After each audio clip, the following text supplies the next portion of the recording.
Hello বন্ধুরা, আজ আমি আপনাদের সঙ্গে আমার লাঞ্চ আইটেমটা শেয়ার করছি। আজকের লাঞ্চ আইটেমটা কিন্তু অতি সাধারণ। আর আমরা এই যে ধরুন লাউয়ের তরকারি করি, এদিকে দেখুন মাছটা আজকে ভাজা করব, এদিকে করছি ডাল, আর এদিকে করে নিয়েছি আমি লাউয়ের তরকারি। আজকের লাউয়ের তরকারিটার মধ্যে কোনো চিংড়ি মাছ নেই, কিচ্ছু নেই, শুধু বড়ি দিয়ে কালো জিরে কাঁচা লঙ্কা ফোড়ন দিয়ে সামান্য একটু জিরে গুঁড়ো মিষ্টি দিয়ে লাউয়ের তরকারিটা করেছি। এই লাউটা যখন আমি সেদ্ধ করার সময় আমি কিন্তু এখন একটু প্রেশার ব্যবহার করছি। আর প্রেশারটায় যখন আমি লাউটা একদম কচি, সিটি দেওয়ার কোনো আমার দরকারই ছিল না, ঝট করে একটুখানি টাইমের জন্য ওকে মজানোর জন্যই আমি প্রেশারে দিয়েছিলাম। দেওয়ার পর ওর যে জলটা বেরিয়েছে সেই জলটা না আমার পুরোটা কিন্তু এই তরকারিতে লাগেনি, তার থেকে কিছুটা জল আমার বেঁচেছিল। তখন আমি কি করলাম, লাউয়ের জলটা কিন্তু আমি ফেলেও দিলাম না, আর এটার মধ্যে লাউয়ের তরকারিটার মধ্যে দিয়েও কিন্তু আমি গ্যাসটাকে পোড়ালাম না। ওয়েস্ট করার ব্যাপার নেই গ্যাসের এখন, কেননা যা অবস্থা পড়েছে দিনকালের, এখন আমাদের কিছুটা সঞ্চয় করার ব্যাপারটা কিন্তু আমাদের মহিলাদের মধ্যে এসেই যাচ্ছে। কিভাবে করলে জিনিসটাও সুস্বাদু হবে এবং তাড়াতাড়িও হবে, তাই প্রেশার ব্যবহার করা। সেই যে জলটা এক্সট্রা ছিল, এদিকে দেখুন আজ আমি মুসুর ডাল করেছি।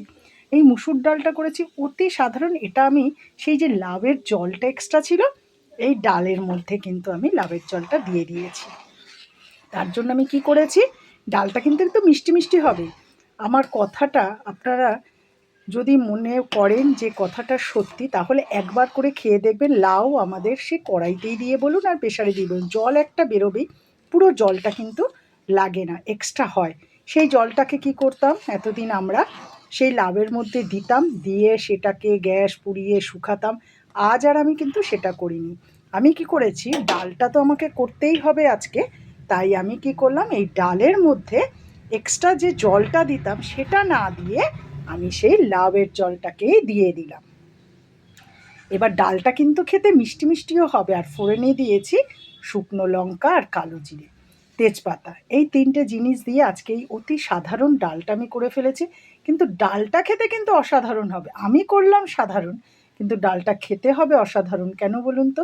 অথচ আমি কিন্তু লাউ দেইনি ডালে, কিন্তু সেই লাউয়ের টেস্টটা কিন্তু পাওয়া যাবে। তার কারণ যে লাউয়ের যে জলটা আমি দিয়েছি, আর ডালটা একটু মিষ্টি মিষ্টি হবে খেতে, মিষ্টিও কিন্তু আপনাকে দিতে হবে না। তাই আজকের লাঞ্চ রান্নাটা খুবই সহজ পদ্ধতিতে আমি করেছি। আর এই দিকে দেখুন, রোজই তো মাছ রান্না করি, আজ আর কিন্তু মাছ রান্না করব না। আজ আমি এই যে দেখুন মাছটাকে নুন হলুদ মাখিয়ে নিয়েছি, এবার আমি ভেজে নেব। আজকে ডাল, মাছ ভাজা আর লাউয়ের তরকারি, এটাই হলো আজকের লাঞ্চের খাওয়া দাওয়া। যদি ভালো লেগে থাকে অতি অবশ্যই লাইক কমেন্ট শেয়ার করবেন, আর ইউটিউব চ্যানেলটা ফলো করলে অতি অবশ্যই সাবস্ক্রাইব করে দেবেন। যা গরম পড়ছে, এই গরমে এরকম অতি সাধারণ রান্না কিন্তু মাঝে মধ্যে খেলে শরীরেরও ভালো, নিজেদেরও সময়টা কম লাগলো, গ্যাসও সঞ্চয় হলো। এটাই আমি আপনাদের সঙ্গে শেয়ার করলাম। আমার মতো এইরকম কে কে করেন সেটা অতি অবশ্যই কমেন্ট করে জানাবেন। আজকের এই হলো রান্না, এটাই আমি শেয়ার করলাম।